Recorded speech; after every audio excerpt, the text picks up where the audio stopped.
warahmatullahi wabarakatuh.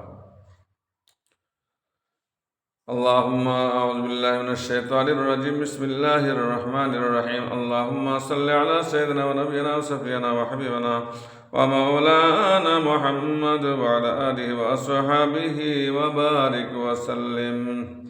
আলহামদুলিল্লাহ, সমস্ত তারিফ ও প্রশংসা সেই মহান আল্লাহ তাআলার জন্য। তারপরে আল্লাহ তাআলা যে নবীজির ওসিলায় আমাদেরকে এ বিশ্ব জগতে পাঠিয়েছেন, সে নবীজির উপরে শত কোটি দরুদ ও সালাম বর্ষিত হোক। সকলে বলেন আল্লাহুম্মা আমিন সাল্লাল্লাহু আলাইহি ওয়াসাল্লাম। অন্যান্য নবী সাল্লাম গণেরা আমাদের এই নবীজির উম্মত হওয়ার জন্য দোয়া করেছিলেন। আমরা দোয়া না করলেও তিনি আমাদেরকে মেহেরবানি করে নবীর উম্মত করে পাঠিয়েছেন, সেজন্য আল্লাহর কাছে শুকরিয়া আদায় করি, বলেন আলহামদুলিল্লাহ। গত পর্বে হযরত ইব্রাহিম সাল্লামের জীবনের 10 নম্বর পর্ব শেষ হয়েছে। এই পর্বে আমি হযরত ইব্রাহিম সাল্লামের 11 নম্বর পর্ব শুরু করছি। আউযু বিল্লাহি মিনাশ শাইতানির রাজিম। বিসমিল্লাহির রহমানির রহিম। হযরত ইব্রাহিম আলাইহিস সালাম এর কাবা পুনরায় নির্মাণ। হযরত ইসমাঈল আলাইহিস সালাম পুত্র ইসমাঈল আলাইহিস সালাম এর কুরবানির অনুষ্ঠান থেকে অবসর হয়ে তাকে হযরত হাজেরা আলাইহিস সালাম এর কাছে অর্পণ করে আল্লাহর শুকর আদায় করেন। এরপর তিনি বাইতুল মুকদ্দাসে চলে যান। কিছুদিন পর হযরত জিবরাইল আলাইহিস সালাম অবতরণ করে বললেন, ইব্রাহিম আলাইহিস সালাম, আল্লাহ তাআলা এ মাটির পৃথিবীতে তার জন্য একখানা ঘর, গৃহ নির্মাণ করতে আপনাকে আদেশ করেছেন। হযরত ইব্রাহিম সাল্লাম বললেন, এই গৃহ আমি কোথায় নির্মাণ করব? আদেশ হলো আপনি উটে আরোহণ করুন। আপনি উটে আরোহণ করলে এক খণ্ড মেঘের আগমন ঘটবে এবং আপনার সাথে চলতে থাকবে। মেঘ খণ্ড যেখানে থামবে আপনিও সেখানে থামবেন। মেঘখণ্ডের ছায়া যতটুকু স্থানে বিস্তৃত হবে ততটুকু জায়গা ব্যাপী কাবা ঘর নির্মাণ করবেন। আল্লাহ তাআলা যেমন আদেশ করেছেন, ইব্রাহিম সাল্লাম তদ্রূপী কাবা ঘর নির্মাণ করেন। আরেক বর্ণনায় রয়েছে, সাপ এসে একটি বৃত্ত তৈরি করে সেই বৃত্তের পরিমাপেই বাইতুল্লাহ নির্মিত হয়। অপর এক বর্ণনায় রয়েছে, হযরত জিবরাইল সাল্লাম যতটুকু স্থান দেখিয়ে দিয়েছিলেন ততটুকু স্থান ব্যাপী বাইতুল্লাহ শরীফ নির্মিত হয়। বাইতুল্লাহ শরীফ নির্মাণের ইতিবৃত্ত বর্ণনায় আল্লাহ তাআলা পবিত্র কোরআন শরীফে বলেন, وَإِذْ بَوَّأْنَا لِإِبْرَاهِيمَ مَكَانَ الْبَيْتِ أَلَّا تُشْرِكْ بِهِ شَيْئًا وَطَهِّرْ بَيْتِيَ لِلطَّائِفِينَ وَالْقَائِمِينَ وَالرُّكَّعِ السُّجُودِ। অর্থাৎ আর যখন আমি ইব্রাহিম আলাইহিস সালামকে কাবা ঘরের স্থান চিহ্নিত করে দিলাম এবং বললাম, আমার সাথে কাউকে শরীক করো না আর আমার ঘরকে পবিত্র রেখো, তাওয়াফকারী দায়মান এবং রুকু ও সাজদাকারীদের জন্য। এবার হযরত ইব্রাহিম আলাইহিস সালাম নিবেদন করলেন, ইয়া আল্লাহ, আপনার ঘর নির্মাণে পাথর কোথা হতে আনব? আদেশ হলো লোবানান পাহাড়, হেরা পাহাড়, আবু কোবায়ুস পাহাড় এবং সাফা ও মারওয়া পাহাড় হতে আনুন। এ 5টি পাহাড় থেকে হযরত ইব্রাহিম সাল্লাম পাথর এনে দিতেন আর হযরত ইব্রাহিম খলিলুল্লাহ সাল্লাম সে পাথর কাবা ঘরে লাগাতেন। কাবা ঘর নির্মাণে হযরত ইসমাঈল সাল্লাম পিতাকে সাহায্য করতেন। কাবা ঘরের নির্মাণ কাজ শুরু করার মুহূর্তে আল্লাহর হুকুম আল্লাহ হুকুম করে বললেন,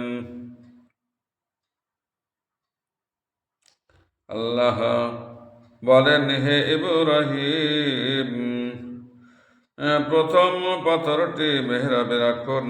নির্দেশ অনুসারে তিনি তাই করলেন। প্রথম পাথরটি মেহরাবে রাখতেই তাতে হযরত মুহাম্মদুর রাসূলুল্লাহ সাল্লাল্লাহু আলাইহি ওয়াসাল্লামের নাম বেরিয়ে আসে। অতঃপর কাবার ডান দিকে একটি পাথর রাখেন, সেটিতে হযরত আবু বকর রাদিয়াল্লাহু তাআলা আনহু এর নাম আসে। বাম দিকে একটি পাথর রাখেন, তাতে হযরত ওমর ফারুক রাদিয়াল্লাহু তাআলা আনহু এর নাম প্রকাশিত হয়।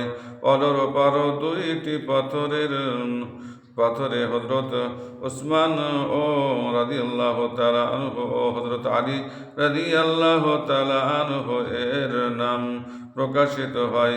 এর মর্মার্থ হচ্ছে যে কেউ অন্তরে এ 5 জনের প্রতি ভালোবাসা ব্যতীত নামাজ ও হজ আদায় করবে, তার ইবাদত দুরুস্ত হবে না। হযরত ইব্রাহিম আলাইহিস সালাম যখন কাবা ঘরের নির্মাণ কাজ করছিলেন, তখন তিনি যে দোয়া করেন সে প্রসঙ্গে আল্লাহ তাআলা বলেন, وَإِذْ يَرْفَعُ إِبْرَاهِيمُ الْقَوَاعِدَ مِنَ الْبَيْتِ وَإِسْمَاعِيلُ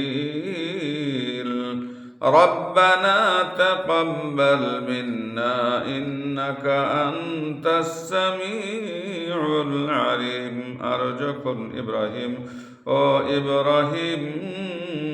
হযরত ইসমাঈল সাল্লাম কাবার দেয়াল সমূহ নির্মাণ করছিলেন, তখন বললেন, হে আমাদের রব, আপনি আমাদের থেকে কবুল করুন। আপনি প্রকৃত শ্রোতা ও সর্বজ্ঞাতাম।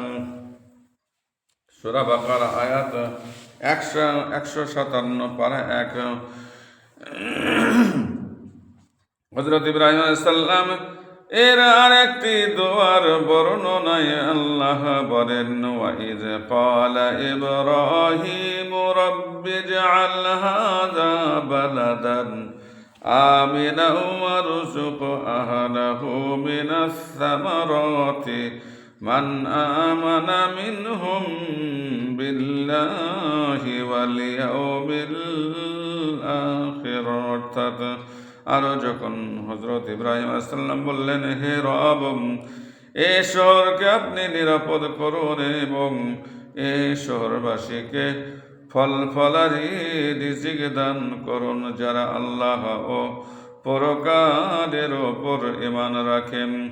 সূরা বাকারা আয়াত 126 পারা 1।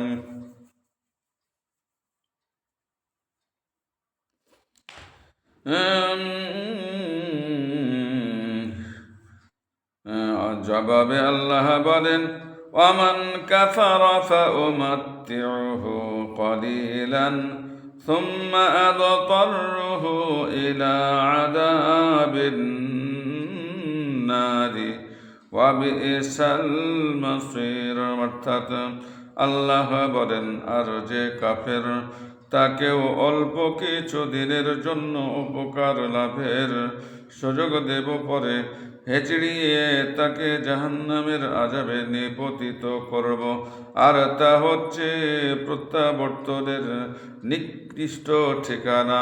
সূরা বাকারা আয়াত 156 পারা 1। হযরত ইব্রাহিম আলাইহিস সালাম স্বহস্তে কাবা ঘরের নির্মাণ কাজ সমাপ্ত করতে পেরে আল্লাহর শুকর আদায় করেন। কাবার নির্মাণ কাজ শেষে হযরত জিবরাইল আলাইহিস সালাম এসে বললেন, হে হযরত ইব্রাহিম আলাইহিস সালাম, আল্লাহ তাআলা আপনাকে সালাম পাঠিয়েছেন এবং বলেছেন, আল্লাহর এ ঘর নির্মাণে আপনি যথেষ্ট শ্রম কষ্ট স্বীকার করেছেন। আল্লাহ বলেছেন, তার নিকট গরিব নিঃস্ব অনাথ এতিম অন্ন বস্ত্রহীনদের সেবা সহযোগিতা, বাইতুল্লাহর নির্মাণ এবং এর প্রতিটি স্তম্ভের নিকট 1000 রাকাত করে নামাজ আদায়ের মতোই মর্যাদাবান। তারপর হযরত ইব্রাহিম আলাইহিস সালামকে উদ্দেশ্য করে বলা হলো,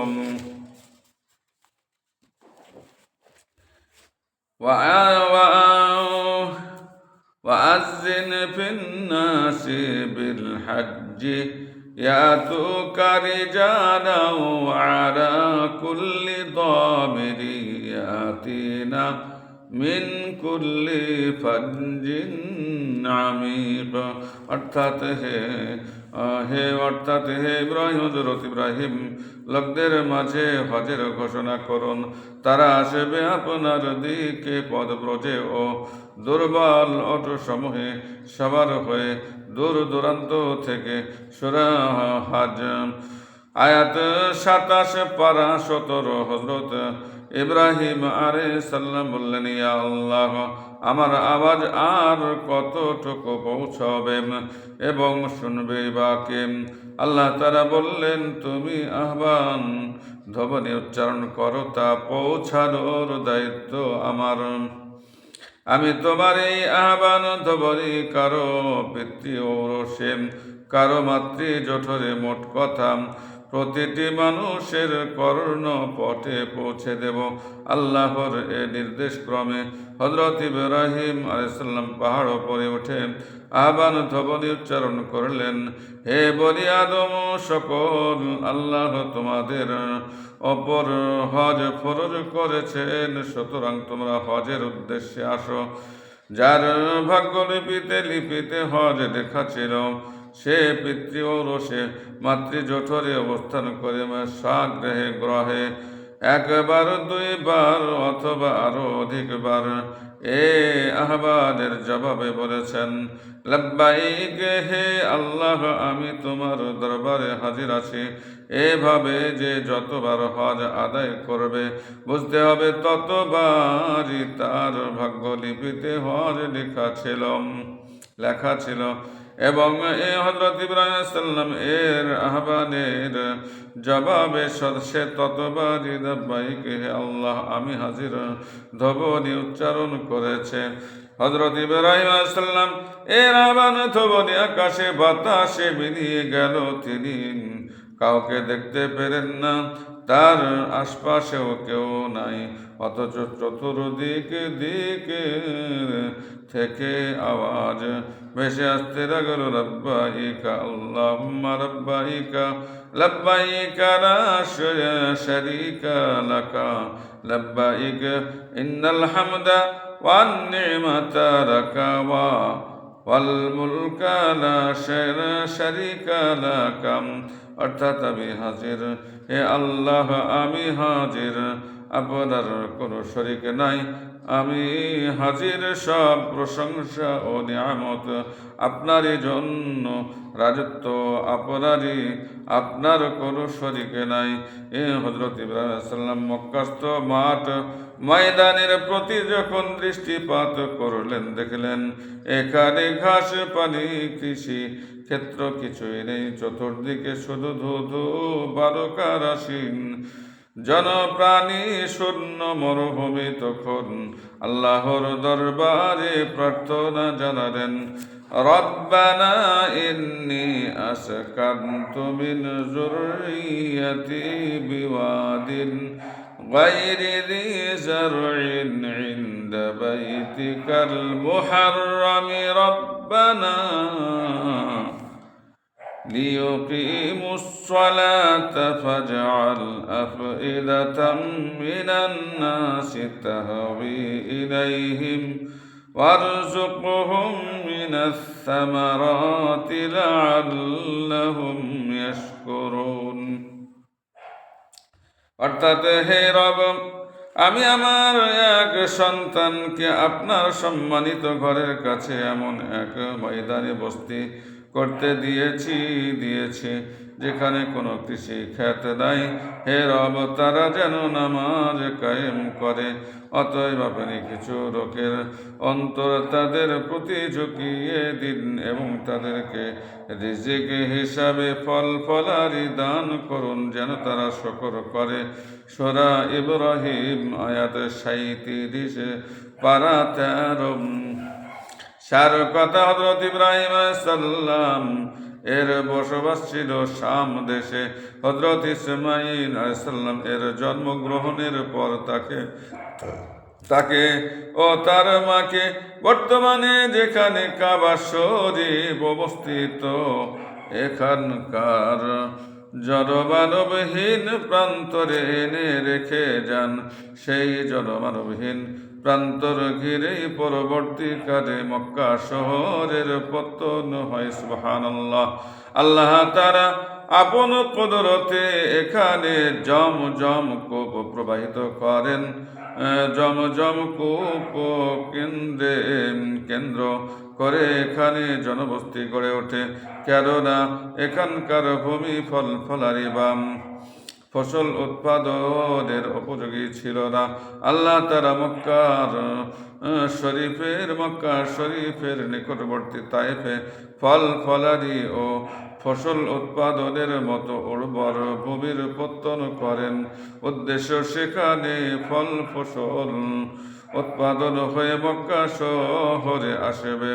আল্লাহর নির্দেশে হযরত ইব্রাহিম, হযরত জিবরাইল আলাইহিস সালাম আল্লাহর নির্দেশে হযরত জিবরাইল আলাইহিস সালাম মক্কা শরীফের 36 ক্রোশ পর্যন্ত বিস্তৃত এক খণ্ড পাথরে ভূমি উঠিয়ে শাম দেশে নিয়ে রেখে দেন। উঠিয়ে নিয়ে ভূমির পরিবর্তে নীল নদের এক খণ্ড ভূমি উঠিয়ে এনে ফেরেশতারা সেখানে স্থাপন করেন। স্থাপনের পূর্বে ফেরেশতাগণ 7 বার কাবা ঘরে তাওয়াফ করেন। নীল নদের এ ভূমিখণ্ড স্থাপনের পূর্বে ফেরেশতাগণ 7 বার কাবা ঘরের তাওয়াফ করেন বলে এর নাম হয় তায়েফ। এখন তায়েফ ভূমিতে সর্বপ্রকার ফসল উৎপন্ন হয়। এরপর হযরত ইব্রাহিম খলিলুল্লাহ আলাইহিস সালাম শাম দেশে গিয়ে বসবাস করতে থাকেন, কেননা আল্লাহ তাআলা ঘোষণা করেছেন যে কাবা ঘর বিনষ্ট হবে না। এ ঘর সব সময় আবাদ থাকবে। শাম দেশে গিয়ে তিনি সরাইখানা স্থাপন করেন এবং মান্নত করেন যে মেহমান ছাড়া কখনোই খাবেন না। সাথে সাথে আল্লাহর ইবাদতে রত থাকেন এবং মুসাফির পরদেশী লোকদেরকে খানা খাওয়াতে থাকেন। একদিন হযরত আজরাইল আলাইহিস সালাম মানব আকৃতি ধারণ করে তার নিকট আসেন। তিনি জিজ্ঞাসা করলেন, হে ভাই, তোমার পরিচয় কি? কোথা হতে এসেছ? আজরাইল আলাইহিস সালাম নিজের পরিচয় দেন। এবার তিনি জিজ্ঞাসা করলেন, সৌজন্যে সাক্ষাতে এসেছেন না জীবন হরণের জন্য?